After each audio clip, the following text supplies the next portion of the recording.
जय श्री राम। मैं दुर्गा प्रसाद शुक्ला ज्योतिष भक्ति सागर में आपका स्वागत करता हूं।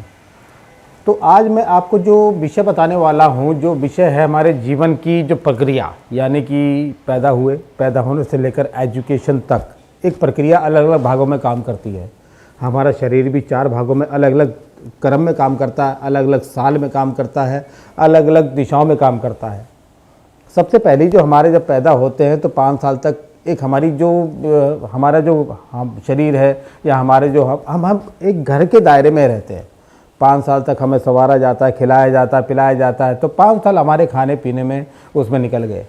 5 साल के बाद जब बच्चे को होता क्या है, अब इसको क्या करना चाहिए, इसको एजुकेशन देनी चाहिए, शिक्षा देनी चाहिए। तो इसे क्या करते हैं, फिर स्कूल में जाना शुरू करता है। तो जितना टाइम वो वहाँ रहता है उतना ही फिर स्कूल के प्रांगण में जाना शुरू करता है। उसकी दशा चेंज हो गई और दशा चेंज होने के बाद वो पढ़ने लग गया। तो पढ़ने से प्राइमरी एजुकेशन तक, फिर 12th की, उसने ग्रेजुएशन की और आगे जो पढ़ाई इत्यादि मैं बता रहा हूँ, अपने अपने तरीके से कोई बीएड कर रहा है, वो बीटेक कर रहा है और वो उसे नौकरी मिल भी गई। अब देखिए कर्म सिस्टम कहाँ से चल रहा है, हम कहाँ पैदा हुए, कैसे हुए, हम कहाँ गए, फिर हमने नौकरी की, लेकिन हो सकता है उस नौकरी में संतुष्टि ना हो। यानी कि नौकरी मिल के तो इतनी हमने पढ़ाई की, इतना हमने जो भी हमने अपनी प्रैक्टिस की या कोई चीज़ की, अब हमें ये नौकरी मिली है, ये इतने हज़ार की है फलाने, तो क्या हमें संतुष्टि रहती है? संतुष्टि नहीं रहती, क्योंकि हम सोचते हैं कि हमने जितना पढ़ा उस हिसाब से हमें इतनी एवरेज या इतनी तनख्वाह, हमें इतना सैलरी समथिंग मिलनी चाहिए थी। तो उसी जीवन में अब वो जीवन हमारा और आगे चलता रहता है, उसी में अच्छा होता है, कभी बुरा होता है, अच्छी नौकरी लगी फिर चेंज हो गई, ऐसे चलते विवाह हो जाता है, शादी ब्याह, बच्चे। तो एक कर्म सिस्टम जीवन हमारा चलता है। वो कैसे चलता है, वो स्वयं चलाते हैं, हम नहीं चलाते। जैसे कहते हैं कि हमें कोई टेलीविज़न या कोई समथिंग मोबाइल चलाना है, तो मोबाइल भी जो काम करता है वो सैटेलाइट से काम करता है। तो सैटेलाइट से जब तक वो लिंक नहीं होगा, जब तक वो मोबाइल रेंज में नहीं आएगा, काम नहीं करेगा। उसी प्रकार जितने ग्रह हैं इस सौर मंडल में रहने वाले, वो सैटेलाइट की तरह हमें कंट्रोल करते हैं। आपको कब क्या मिलना है, कब क्या मिलना है, कब क्या मिलना है। तो जीवन में सबसे पहले जो जितने भी हैं 9 ग्रह ही हमें सब जीवन संचालन में, जीवन यापन, खान पान, सुख इत्यादि सब प्रदान करते हैं। समय समय के बाद जैसी जैसी हमारी दशा होती है वैसे वैसे हमें प्राप्त होता चला जाता है। लेकिन यहाँ पे मैंने बताया कि जीवन चलेगा तो हमेशा लेकिन परेशानियाँ, अपघटन इत्यादि कुछ ना कुछ चलता रहता है। कभी सुकून का, एक सुख का जीवन 1 साल, 2 साल, 3 साल, उसके बाद फिर कोई अपघटन, फिर चला 1 साल, इस प्रकार चलता ही रहता है। तो इस दोष के जो गतिविधि जो होती है, सबसे बड़ी चीज़ है, अगर आप उससे बचना चाहते हैं या आप उससे स्वस्थ रहना चाहते हैं, तो सबसे पहले चरण में आज जो मैं आपको बताने जा रहा हूँ, आप उस स्तोत्र का पाठ किया करें। इस सृष्टि को चलाने वाले 9 ग्रह हैं, यानी कि सूर्य चंद्रमा से लेकर अन्य जो ग्रह हैं वो 9 ग्रह हैं।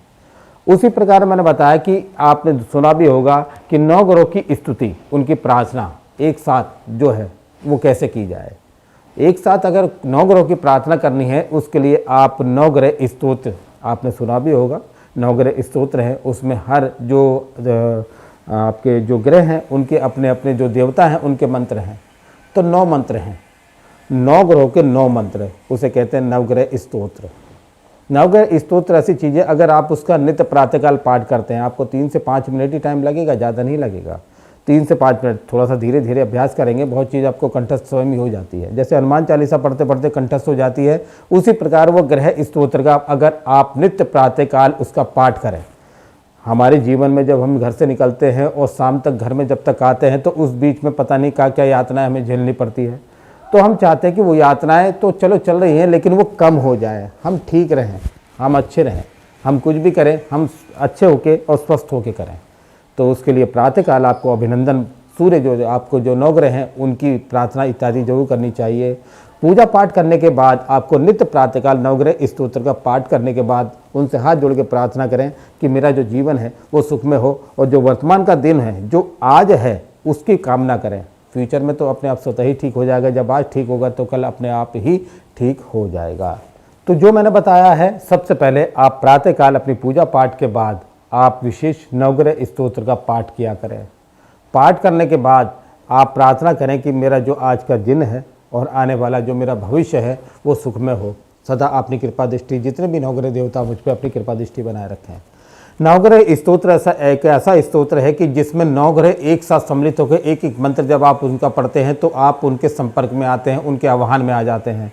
जैसे सूर्य, चंद्रमा, मंगल, गुरु इत्यादि, बुध, बृहस्पति, शनि, राहु, केतु, मैंने कहा जितने भी ये ग्रह हैं जब आप इनकी स्तुति करते हैं तो ये आपके जो दुष्प्रभाव होने वाले हैं या जो आपके जीवन में नेगेटिव ज़्यादा आपका प्रभाव पड़ने वाला है उसको कम कर देते हैं, आपके जीवन में सुख कर देते हैं। सुख की वृद्धि ज़्यादा हो जाती है और जो दुख की वृद्धि, जो दुख इत्यादि है वो कम हो जाता है। तो मैंने कहा ना, जब आप किसी की स्तुति करते हो, आप 9 ग्रह की, आप जो मैंने बताया 9 ग्रह स्तोत्र का पाठ करें, आप स्वयं ही देखेंगे कि जो करने के बाद आपके जितने ग्रह हैं आपको अनुकूल, आपके प्रतिकूल फल देंगे। आप जब उनके अनुकूल रहेंगे, उनके प्रतिकूल रहेंगे तो जीवन आनंद में अपने आप ही हो जाएगा। तो प्रातःकाल जो मैंने बताया है कि नित्य प्रत्येक व्यक्ति को भी प्रातःकाल सवेरे उठने के बाद आप नित्य क्रिया करने, उसके बाद पूजा इत्यादि करने के बाद आपको 9 ग्रह स्तोत्र का पाठ करके प्रार्थना करके ही आपको घर से बाहर जाना चाहिए। आप मंगल इत्यादि जो कामना करके जाएंगे, आपका एक सुरक्षा कवच आपके साथ हमेशा रहेगा, क्योंकि जो भी आपके साथ तो आप घटन इत्यादि को घटने होंगे तो उनकी कृपा से वो नहीं घटेंगे। आप सुरक्षित रहेंगे, सुरक्षित ही घर आएंगे और सुख का आनंद लेंगे। बाकी कोई अगर आपको जानकारी चाहिए तो मेरे इस नंबर पे आप मुझे संपर्क करें। जय श्री राम।